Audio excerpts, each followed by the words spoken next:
Well, indeed, we're changing gears to politics now, and we're joined by Chief Dele Momodu, who is a former presidential aspirant on the platform of the PDP. But I think, Chief, we can confirm now that you've since joined the ADC, haven't you?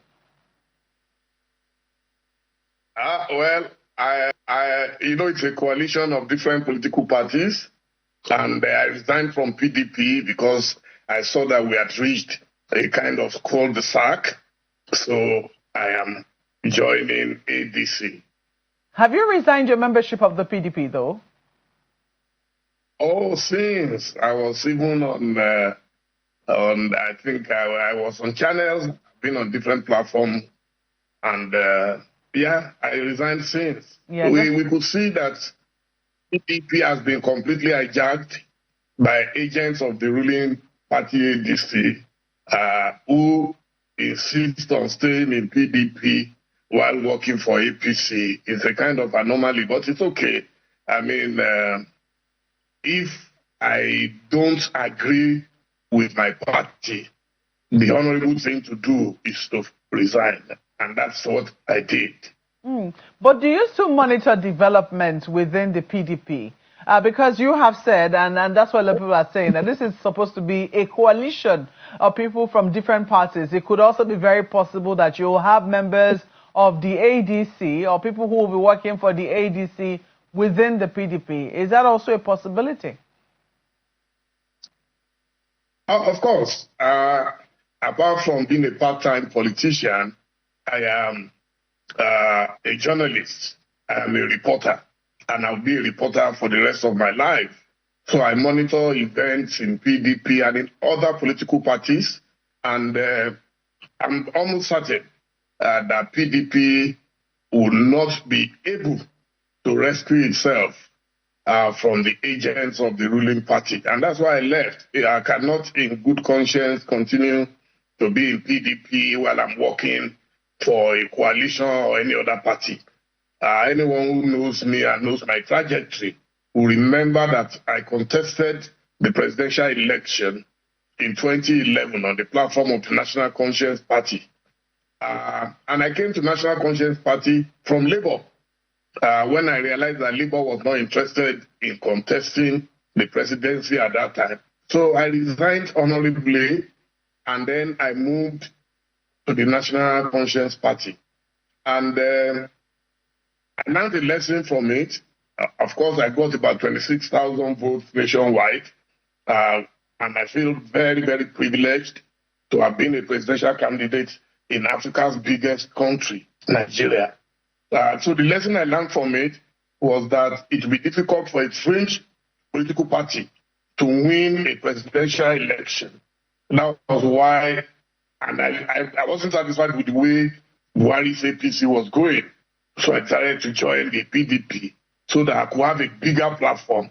Of course, in 2022, we had our primary, and I scored 0 because I couldn't match the billionaires who contested at that time. But the promise was that whoever our candidate was, we will support. So I supported Alhaji Atiku Abubakar, and I later became the Director of Strategic Communications for the Atiku Okowa presidential campaign at the time. So here I am again. PDP is at the dead end. Some people are desperate. They don't want to kill it, but they want to keep it in ICU for whatever purpose in the future. So that is why they have refused to leave. Everybody is just now using PDP as a cadaver room, which is a place where you keep bodies that are dead, or if not dead, then you keep them in the ICU. So it's either of the two. It's a shame, but I've left. Okay, well, I did ask you if you were following developments there, and it was for a reason. I was asking because we've seen quite a number of developments within the PDP, it would seem, to try and, get out of the doldrums where it's found itself. I mean, first and foremost, it's not shied away from this issue of zoning, which it will seem will be a very strong part of the 2027 elections. It's since zoned its presidential ticket to the southern part of the country, while the national chairmanship is now to the northern part of the country. Some people say it's too late. But then we also know that this will certainly be, or this could be, a sentiment in the upcoming elections in 2027. With your defection to the African Democratic Congress and the intention of Alhaji Atiku Abubakar to run for the 2027 elections, how big do you think that is a miscalculation, or do you think that zoning itself would not really matter where we currently are, as some people are currently arguing? Well, let me start from the rear. I don't think ADC has promised to give automatic tickets to anyone, including Alhaji Atiku Abubakar. If you know him, he's a consummate Democrat who will go through the whole gamut of, primaries, if there are primaries, if there are consensus, but he's not a sole candidate of ADC. That's number one.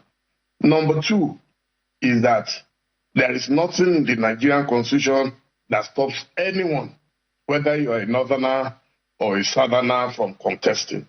And this so-called sentiment is a result and a reward of blackmail from some people who want to deliberately keep all other parties down, because they know that if you zone all other parties to the south in the presidency, none of them will be able to beat Asiwaju. It is very clear to me about that. Once you keep all parties and you say, come and compete, people are going to tell you that, oh, Asiwaju is already our president, so why are we looking for another president? So that is the strategy. And that is why any right-thinking political party should throw its doors open, which was what we did in PDP the last time. Now they are blaming some people for it, which is a lie. We all agreed, and those who took that decision included a member of the G5 who was on the zoning committee. They threw it open. That's why all of us were able to buy that form, because they know that gentleman's agreement in a political party cannot override the constitution of a country. The strategy of every contestant is, how do I win? Why did Asiwaju decide to do a Muslim ticket, despite protests and protestations from people? It was because for him, it was a strategy to win the election. It was not the best decision to have a Muslim ticket. I won't be surprised if they repeat a Muslim ticket again in 2027. So people are looking for every strategy to win election. And once it is not unconstitutional, emphasis on that. I'm surprised that a lot of people argue about north, south. Nobody's talking about experience. Nobody's talking about exposure. Nobody's talking about competence. And all we're just talking is where you come from. Look, an election is an examination every 4 years in Nigeria. And there is nothing more ridiculous than saying a pupil or a student must be promoted by fire, by force, whether he has performed well or he has failed. That is the danger I see in Nigeria. Everybody is just talking north-south. That's number one. Number two, since when have we practiced 8-year rotation in Nigeria? We started this democracy in 1999 after the military year rotation in Nigeria. We started this democracy in 1999 after the military year rotation. I think there is a glitch somewhere. We started this democracy in 1999 after the military year rotation. I think there is a glitch somewhere. We started this democracy in 1999. Well, if you can hear me, Otumba, I would like to go to a totally different sphere of conversation. It also still has to do with governance, because I know how passionate you have been about that one. You put out a statement on X about a few days ago concerning your visits to the brand new Olubadan of Ibadan, as you put it, on X, and of course former governor of Oyo State. First of all, tell us, how did it feel seeing your friend occupy that seat in Oyo State? Well, Baba, there is a kind of echoing. I don't know where it's coming from. If you can hear me, Yes, hello, hello. we can hear you. Go ahead, please. Okay, yes. So, Baba Ladoja, Chief Rashid, Adewolu Ladoja, now the Olubadan of Ibadan land. I've known, I'm sure, for about 30 years or thereabout. And we were together during my exile years in London. We used to go to him when we were starting Ovation. He was very impressed with our decision to set up, Africa's biggest celebrity magazine at the time. We didn't know that a day would come when social media would play a prominent role in our work. And he had waited patiently. If you know the system in Ibadan, it's a very unique system, which it takes a long time for anybody to be king. And once a king is appointed, they already know who the next king will be. So it avoids the bitter acrimony, and confusion that you find in some places, which at the end of the day will result in litigations upon litigations. So he had waited patiently. He's been a very successful politician, a very accomplished businessman. And so he waited patiently. In fact, he got to a stage where people say, will this man ever become a king, at this rate because of the system of picking a king in Ibadan. And eventually, he got it. I told him when I visited him that Baba, slow and steady wins the race. You've shown, a kind of tenacity, and he's looked after himself. If you see him, he was able to spring up and we took pictures together, and I was very happy. And we discussed with a sense of nostalgia how we used to go and eat Chinese that time in St. John's Wood. And I told him if he still likes Chinese, and he said, well, he hasn't found a good one in Ibadan. So for me, I'm very excited for him that today is the new Olubadan. And he's looking forward to a very peaceful and successful reign. And that takes me to the question, my next question of his role. Well, I know that you may have shared notes on politics, being, as you said, an accomplished politician himself. Perhaps that's a conversation for another time. But I'm a little concerned about the role of traditional rulers in our country. I know that they play quite some significant role, but it would seem like their roles are more ceremonial than functional these days. Back then, they were the custodians of culture and tradition. They ensured that we abided by the things that we were supposed to abide by. The traditions of the people, our way of lives are protected by them and all. But then with the advent of pop culture and globalization, it would seem like some of those functions are being eroded. So making their role as custodians of culture more ceremonial than functional these days. There are bigger conversations about that, and I know that you being someone with that sphere of influence, you might be able to give some perspectives. What challenges do traditional institutions face in the country? Do you see any way that we can come on top of it? If the UK can still sustain its traditional, if I can use the term, for its monarchical system and democracy, is there a way for us to do that? Of course, there is a way, but the political will is not there. You asked about what is the challenge. The challenge is simple and straightforward. Constitution. The Constitution of Nigeria does not give any importance or relevance, so to say, to our monarchs. A local government chairman can wake up tomorrow and tell the Oni of Ife or the Sultan of Sokoto or the Emir of Kano that you cannot step out of your palace and nothing would happen. Because the Constitution puts them under the control of politicians.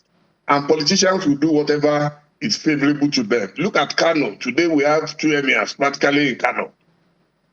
I'm sure it's not the wish of the people of Kano. They would love to have a king and know who exactly, but now politicians have divided Kano into 2. Even at the time, they divided it into more parts than 2, where you now have to send kings to different, chiefdoms and all that. So until we go back to those days, the first black governor in Africa and in Nigeria was Baba Adesoji, Sir Adesoji Tadeni Awo Aderemi, the Oni of Ife, from 1930 to 1980. He was the first governor. He was very prominent, but that was under a parliamentary system. The system that we have now is presidential, American in nature. And Nigerian politicians want to practice capitalism without capital. That's why everything is in disarray. So until you are able to find a leader who is able to say, okay, we need to restructure and change these things to how it used to be. Look at even the issue of insecurity. In those days, if I remember, if they knew that somebody in the township was an armed robber or a fraudster, they will invade his house and put dirty things in front of the house to mark out the place as a place for bad people. Today, the traditional institutions don't have such power. So even if they identify that somebody is a thief and that person is prominent in a ruling party, nobody can touch him. So this is the issue. So the major challenge is that until we empower our kings to be more relevant, to be more influential, they are the custodians of culture, of tradition. They are the ones who know everybody in their townships, in their villages. But today, they are practically totally irrelevant. Perhaps by tradition or by our way of life, there are expectations of them. Example is when, and I'm sure someone who follows the news, you would remember a time when at the visit of traditional rulers to the president told the traditional rulers who came to see him, call your governors to order, call them to sit with them, insists that they make lives relevant to people. Talk to the governors because they get more resources now, and he would like for the people to feel that there is more coming to the states through the influence of the traditional rulers on their governors. Perhaps that is the expectation, but now is that you think that is just that can't work? It's not strong enough. Pure semantics. How do you call a man who signed your letter of appointment? It's like you today calling my brother, Dr. John Momo, and saying, look, I hear my channel, the channels is making more money and I want some of it. Or I want to know what you are doing with it. No, it's the board that can do that. And the traditional institutions today are totally, absolutely controlled by these governors. They are the ones who will sign. In fact, for you to become a king now, you have to go and lobby. Almost everything in Nigeria now is under the whims and caprices of the governors or the federal government. Look at even universities, vice chancellors. No university today can pick its own vice chancellor and be sure that it will be ratified by government. So everything has become political. And until we restructure that system and makes it possible for the best to be in front. When we were growing up, that was the way it was. We lived with it and we were able to challenge our leaders. Today, just go on X or Facebook or Instagram and criticize any government. You will find trolls coming after you. In fact, in the next 2 minutes, so many people descend on you, abuse your grandfather and everybody, because that's what they are paid to do. So nowadays, that independence of opinion, I'm in my library, sitting in my library here, and I keep reading the books of those days. Yesterday, I was on Google, and I saw something about Wole Soyinka in 1965, storming a radio station. And it changed the broadcast were going to make because they did not let anybody try it today. You will end up in the gulag immediately. And you may never come out of it. You'll be labeled a terrorist. So those days are gone when people can protest. So a king today, if a king criticizes government today, I can bet my life that before the end of the day, they are likely to remove that king. So you can't blame anybody for it. We've all accepted it as a norm. And for how long it will be, I have no idea. I was just going to ask you very quickly, because you've spoken about the role of traditional rulers, and because you've spoken about the role of traditional rulers and how it is that they're not recognizing the constitution, and local government chairmen are more powerful, even though their stools are steeped in ancestry. I'm a little curious as to what your take was on that face-off between the Oni of Ife and the Alaafin of Oyo. I don't know how you felt about it. Well, I posted a couple of stories about it. I am very close to the Oni. I was born in Ile-Ife in 1960, and I've witnessed at least 3, from Adesoji Aderemi to Oba Kwadeshijo Ade-Olubushi II, and now to our Ojaja II, Obadeye Yenito Ogunwusi. So I know about Ife tradition. I know about Yoruba culture. I studied Yoruba for my first degree. I have a bachelor's degree in Yoruba from the then University of Ife, now Obafemi Awolowo University. And I've always known that Ife is rated as the origin, the source of civilization. So every Yoruba man who does not want to distort history knows that at some point we all came from Ife. That is what is contained in the oral tradition of our people, in the folklore and everything. But everybody also knows that Oyo was an empire. And as such, Oyo wielded a lot of political power. The might of Oyo was legendary. But no matter how political, no matter how powerful you are, you still have an origin. And we all believe that our origin is Ile-Ife. That is my own personal view. But I'm advised to both monarchs. This is not the first time it's happening. It happened before between Oba Kwadeshijo Ade-Olubushi II and Baba Alaafin Kubaba Yeye, Oba Lamidi Adeyemi. And at that time, all we did was to appeal to both of them to have that mutual respect, since they are from the same origin. And there should be no controversy whatsoever. At my 40th birthday, yes. We're totally out of time. I wish we had a little more time. You know, I would certainly sit. Another time. Yes. We have to thank you so much for sharing your thoughts with us. I wish we had a little more time for the history in Yoruba, but we have to thank you for joining us this morning. Chief Dele Momodu is a former presidential aspirant on the platform of the NCP and also the PDP, and is now a member of the African Democratic Congress, the ADC. Thank you once more for sharing your thoughts with us this morning. Thank you, and have a nice day.